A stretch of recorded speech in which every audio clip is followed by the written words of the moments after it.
There are many types of plastics which are chemically distinct and unique to fill the many applications of plastic.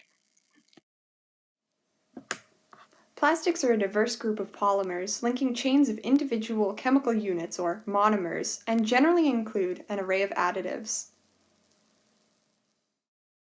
Microplastics are plastics which are less than 5 millimeters in length. They can be primary, less than 5 millimeters by design, such as microbeads, or secondary, larger pieces which then break down into small pieces. This typically happens due to exposure to environmental factors.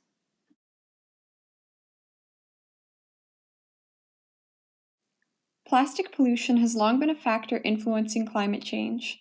Synthetic plastics do not break down or return into resources. Instead, they degrade into smaller pieces of themselves.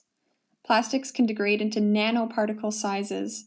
Even traces of plastic in the form of their oligomers have been detected. These microplastics are difficult to track and almost impossible to trace. They exist within all environmental spheres of the Earth: the biosphere, hydrosphere, atmosphere, and lithosphere. Plastics can accumulate organic chemicals and trace metals, the type and amount depending on the physical and chemical properties of the polymer. Although plastic overall is often referred to as inert or non-reactive due to its bulky molecular structure, every piece contains a complex chemical mix. Several persistent organic pollutants have been found to bind to microplastics in watersheds. Plastic contributes to greenhouse gas emissions throughout its life cycle, both from production and pollution. Once microplastics break down and spread, they can be incredibly difficult to remove. The spread of plastics and microplastics is a negative feedback loop. The more climate change weather extremes such as floods occur, the further plastics will be spread and broken down. The more plastic pollution, the harder it is for the ecosystem to resist further stressors in the future, leading to harsher effects of climate change. Not only are microplastics considered ecotoxins, but they also have the ability to bioaccumulate, especially in top predators such as polar bears, who are also a keystone species for the Arctic.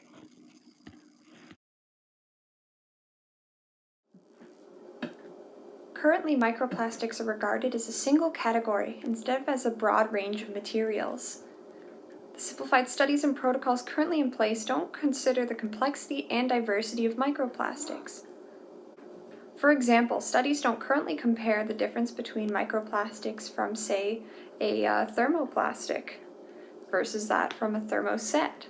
Thermoplastics can be reheated and then recast and molded into any shape, which tends to make them recyclable, while a thermoset cannot be. Once it's been heated, its properties change.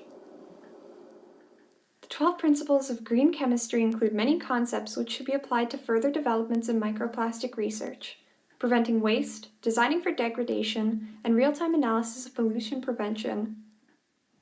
The University of Manitoba already has some programs in place. For example, they have the personal protection equipment recycling. That means that any masks that get used can then be taken to get recycled and taken care of properly.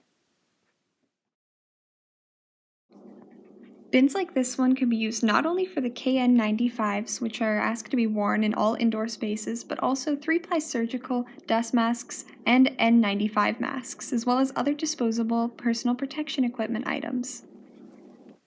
There's still plenty of research that needs to be done into microplastics. In general, there's plenty of time. Plastics are here to stay for perhaps over 100 years. Plastics from the 70s and 80s are continuing to wash up on beaches to this day. However, according to the United Nations Climate Report, we might not have that much time. It's important to act while we can.